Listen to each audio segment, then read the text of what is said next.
തിരുവനന്തപുരത്ത് പോങ്ങമൂട് ഐറിസ് എന്ന് പറയുന്ന ഒരു ആശുപത്രിയുണ്ട്. അതിന് സമീപം ഒരു വ്യാവസായിക പ്ലാറ്റ്ഫോം, വ്യാവസായിക അടിസ്ഥാനത്തിൽ സ്ഥലം വാടകയ്ക്ക് നൽകുന്ന, വ്യവസായ സ്ഥാപനങ്ങൾക്ക് സ്ഥലം വാടകയ്ക്ക് നൽകുന്ന ഒരു ഏർപ്പാടുണ്ട്. അങ്ങനെ ഒരു ഷെൽട്ടർ അവിടെ ഉണ്ട്.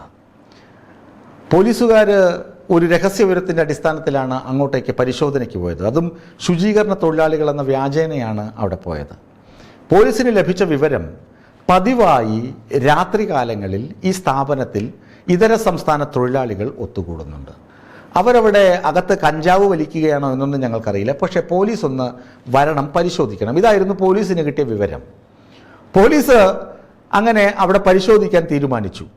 പരിശോധിക്കാൻ വേണ്ടി അകത്ത് കയറിയപ്പോൾ ഈ പറയുന്ന ഉത്തരേന്ത്യക്കാരന്മാരൊക്കെ അവിടെ ഇരുന്ന് പണിയെടുക്കുകയാണ്.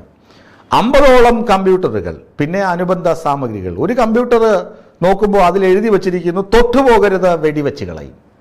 ഒരു കമ്പ്യൂട്ടറിന് മുന്നേ എഴുതി വച്ചിരിക്കുകയാണ്, ഇതാരും ഓപ്പൺ ചെയ്യരുത്, ഓപ്പൺ ചെയ്താൽ ഞാൻ നിങ്ങളെ വെടിവെച്ച് കൊല്ലും. അത് എഴുതിയ ആളിൻ്റെ പേര് ആകാശ് സിംഗ് എന്നാണ്. ആകാശ് സിംഗ് ചൗധരി. കിടിലം പേരല്ലേ, ഗംഭീര പേരാണ്. ആ പേര് പോലെ തന്നെ ഈ ആകാശ് ചെയ്ത ദ്രോഹവും ഗംഭീരമാണ്. അയാൾ മറ്റൊന്നും ചെയ്തില്ല. അയാൾ അവിടെ നിന്ന്, ഉത്തരേന്ത്യയിൽ നിന്ന്, UP യിൽ നിന്ന് പൊടിയും തട്ടി കേരളത്തിൽ വന്നിട്ട് ഇവിടെ ഒരു സ്ഥാപനം അങ്ങ് തുടങ്ങി, ഒരു കോൾ സെൻറ്റർ. രാത്രികാലങ്ങളിലാണ് പണി. വിദ്യാഭ്യാസ യോഗ്യതയുള്ള ആളുകളെയാണ് അവിടെ നിയോഗിച്ചത്. മലയാളികളല്ല, എല്ലാ ഉത്തരേന്ത്യക്കാർ. UP യിൽ നിന്നും അതുപോലെ തന്നെ മറ്റ് ഉത്തരേന്ത്യൻ സംസ്ഥാനങ്ങളിൽ നിന്നുമാണ് ഇവിടേക്ക് ആളുകളെ റിക്രൂട്ട് ചെയ്തത്. അവർ രാത്രി എഴുതുന്ന അച്ഛന് ഫോൺ ചെയ്യുന്നു. എങ്ങോട്ടേക്ക്? അമേരിക്കയിലേക്ക്. ആരെയാണ് വിളിക്കുന്നത്? ചിലർ അമേരിക്കൻ സായിപ്പന്മാരെ വിളിച്ചു, ചിലർ അമേരിക്കൻ മലയാളികളെയും വിളിച്ചു പറയുന്നത്, നിങ്ങൾക്ക് ഞങ്ങൾ പണം തരാം, ഓൺലൈനായി ലോൺ തരാം എന്നാണ് വാഗ്ദാനം. നിങ്ങൾ അതുകൊണ്ട് ആ രേഖകളൊക്കെ പൂരിപ്പിച്ചയക്കുന്നതിനൊപ്പം രജിസ്ട്രേഷൻ ഫീസായി ഇത്ര $, അടയ്ക്കൂ. ഇതായിരുന്നു ഇവർ നൽകുന്ന സന്ദേശം. അങ്ങനെ ഇരകളെ ചാക്കിട്ട് പിടിക്കുകയാണ് ഇവരുടെ ലക്ഷ്യം. അങ്ങനെ നോക്കുമ്പോൾ ഇവർക്ക് ഒരു സാമ്പത്തിക അടിത്തറയോ ബാങ്കുകളുടെ ബാക്കപ്പോ യാതൊന്നും തന്നെ ഇല്ല. അങ്ങനെയുള്ള ലൈസൻസോ ഇല്ല. പണം കടം കൊടുക്കാനുള്ള ലൈസൻസുമില്ല. പോലീസ് എല്ലാ സാധന സാമഗ്രികളും പിടിച്ച് അകത്ത് വെച്ചു. തൊട്ടാൽ വെടിവെക്കുമെന്ന് പറഞ്ഞ സിസ്റ്റവും പൊക്കി അകത്താക്കി.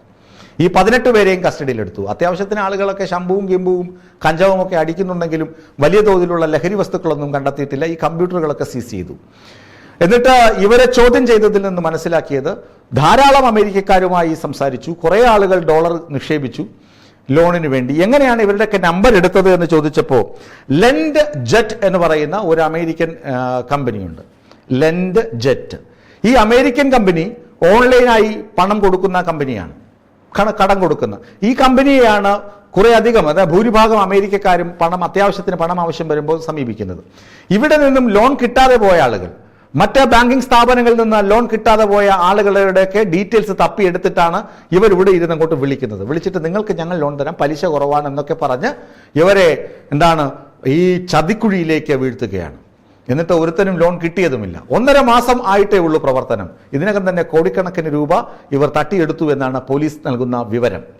അപ്പോൾ ഒരു 1.5 കൊല്ലമാണ് ഇവർ പ്രവർത്തിച്ചിരുന്നെങ്കിലോ നേരെ നമ്മുടെ നാട്ടിലെ ആളുകളെയും ചാക്കിട്ട് പിടിച്ച് അവരുടെ കയ്യിൽ നിന്നും പൈസ അടിച്ചു മാറ്റിയാണ്. ഏതായാലും ഇത് മുളയിലെ നുള്ളാൻ പറ്റി പോലീസിന്. അത് വലിയൊരു സംഭവമാണ്. എന്നിട്ട് ഈ ആകാശ് സിംഗ് ചൗധരിക്കൊപ്പം പ്രവർത്തിച്ചിരുന്ന കപിൽ ഉൾപ്പെടെ, കപില് വന്നുപോയത് എങ്ങനെയാണ്? വിമാനത്തിലാണ് തിരുവനന്തപുരത്ത് വരുന്നത്. മുംബൈയിലേക്ക് മുങ്ങാൻ ശ്രമിച്ച കപിലിനെ തിരുവനന്തപുരം വിമാനത്താവളത്തിൽ നിന്നാണ് പൊക്കിയത്. ഇനിയുമുണ്ട് രസങ്ങൾ. ഇവരെല്ലാവരും ആഡംബര രീതിയിലാണ് താമസിച്ചിരുന്നത്. ഈ 18 ഇതര സംസ്ഥാനത്തു നിന്നുള്ള 18 പേരും താമസിച്ചിരുന്നത് ആഡംബര സൗധങ്ങളിലാണ്. അവർ രാത്രി ജോലി ചെയ്യുന്നു. ഇവർക്ക് ഭീകരമായ ശമ്പളമാണ് വാഗ്ദാനം ചെയ്തിരിക്കുന്നത്. രാത്രിയിൽ ജോലി ചെയ്യുന്നു, രാവിലെ നേരെ കോവളത്തെ റിസോർട്ടുകളിലേക്ക് പോകുന്നു, എൻജോയ് ചെയ്യുന്നു. ഇതാണ് അവരുടെ ജീവിത രീതി. കുറച്ച് സമയം വിശ്രമിക്കുന്നു, തിരികെ രാത്രി വീണ്ടും ജോലിക്ക് വരുന്നു.